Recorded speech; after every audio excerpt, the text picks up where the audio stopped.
What is happening over there? Where's the defibrillator? I know.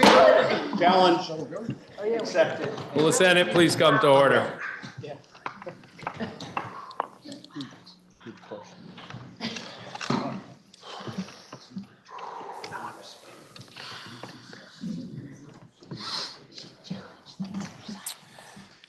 We'll be taking up S-59, which was passed by the House with proposal of amendment. The question is, shall the Senate concur in the House proposal of amendment? Senator from Rutland. Thank you, Mr. President. So S-59, as it left the Senate, many will remember, had some changes to the open meeting law, which we fashioned at the request of different public bodies in the state. The House has added, I think, 8 new amended provisions to the bill. In section 2, they've added a new subdivision expressly stating that this applies exclusively to state public bodies. Also in section 2, they added a provision to clarify that municipalities may use a third party to record meetings. So the language would now read, a public body of a municipality or political subdivision except advisory bodies shall record or cause to record the audio or video form. The new sentence was added so that third parties would be able to, for instance, TV stations would be able to record it, and that would suffice the open meeting provision. Another provision in section 2 adds a clause that allows municipalities to post notices of special meetings in neighboring municipalities. When the Senate sent the original bill over, it was clear that we wanted it just in the municipality affected, but some municipalities in the state don't have a central meeting place because they're very rural, and this would allow them to use a neighboring municipality to post the notice if they so choose. Section 2 also includes a provision that would add that to the local public body and adds a clause at the end of subdivision D3 that requires a public body, when listing proposed executive session as an agenda item, to also indicate the nature of that executive session. And again, this is actually in concert with the provision that only allows them to open an executive committee by saying to the public body or to those attending why they're going into executive session. So this aligns with that.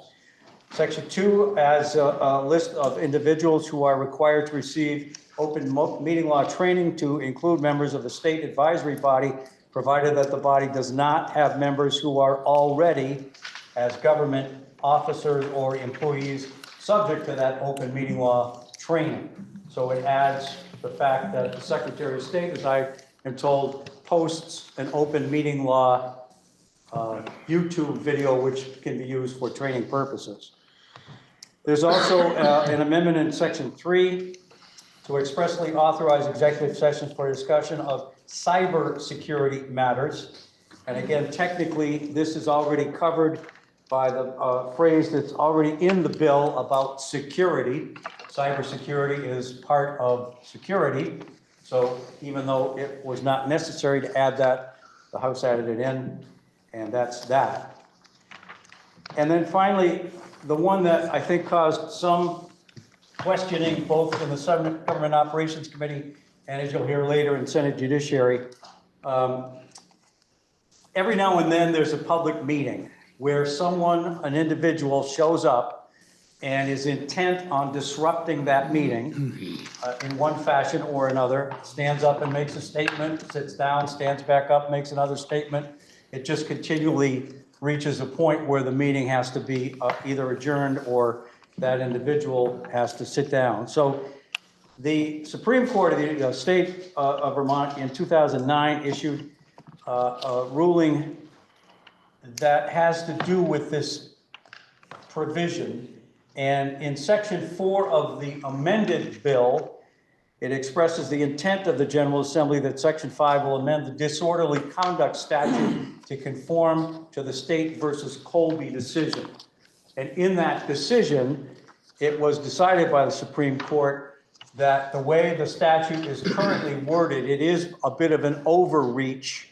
So this clarifies, defines, and limits the provision to only a couple of things, which I'll mention in a moment. But Section 4 outlines the intent of the General Assembly that we should do that. And then in Section 5, the definition of disorderly conduct is changed to include a person is guilty of disorderly conduct if the person with intent to cause public inconvenience or annoyance or recklessly creates a risk thereof without lawful authority disturbs any lawful assembly or meeting of persons, or, as used in this section, disturbs any lawful assembly or meeting of persons, means that the conduct that substantially impairs the effective conduct of an assembly or meeting, including conduct of, and there has to be two trigger points for this, causes an assembly or meeting to terminate prematurely, or consists of numerous and sustained efforts to disrupt an assembly or meeting after being asked to desist. And if both of those provisions are present, then a citation for disorderly conduct can be issued. And the meeting, by the way, includes a meeting of a public body as those terms are defined in Title I. So for those who have attended meetings, this again clarifies and narrows the scope thanks to the Supreme Court decision, which basically looked at the whole statute as it exists now and said it was a bit of an overreach. This carefully tailors a carve-out for meetings that, again, are forced to end prematurely or after sustained effort to disrupt it. Someone has said, okay, we've heard enough, please desist, please sit down, and we can continue with the meeting. And if at that point that doesn't occur, then a citation for disorderly conduct can be issued. So the Senate Committee on Government Operations, with a 5-0 vote, votes to concur with the House provisions.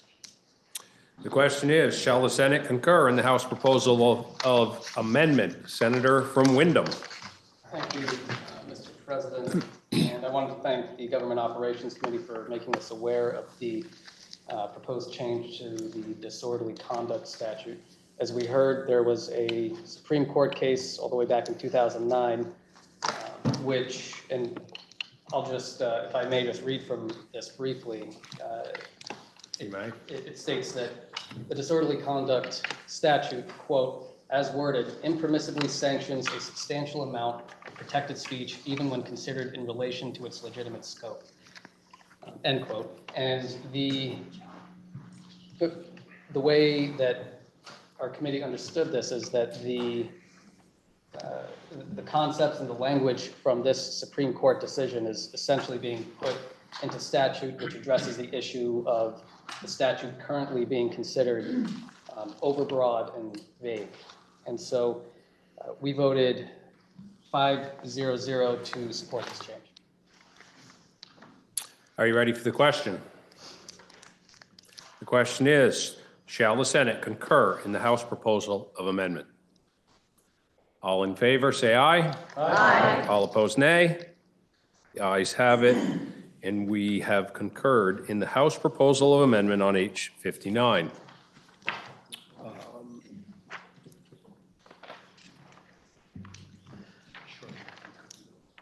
Senator from Chittenden. Let me begin, Mr. President, by messaging our actions. I would move that the Senate suspend its rules in order to message actions taken earlier on H50, an act relating to identifying underutilized state buildings, H91, an act relating to the Vermont Homeless Emergency Assistance and Responsive Transition to Housing Program, and S59, an act relating to amendments to Vermont's open meeting law, to the House forthwith.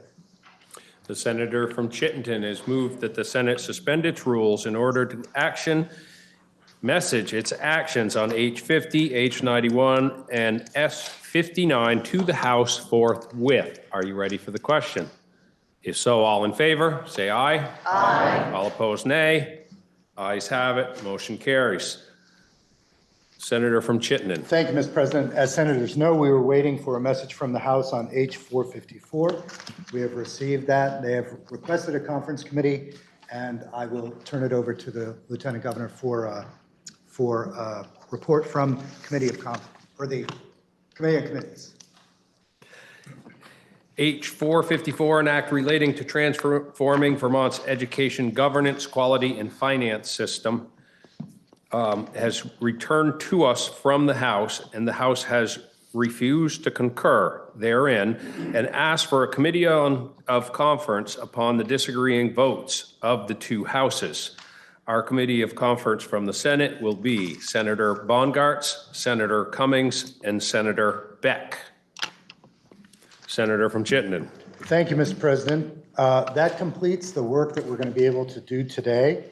I believe some committees may be meeting briefly after this, but in general, we will, pending further announcements, I would move that we adjourn until 10 a.m. Wednesday, May 28th.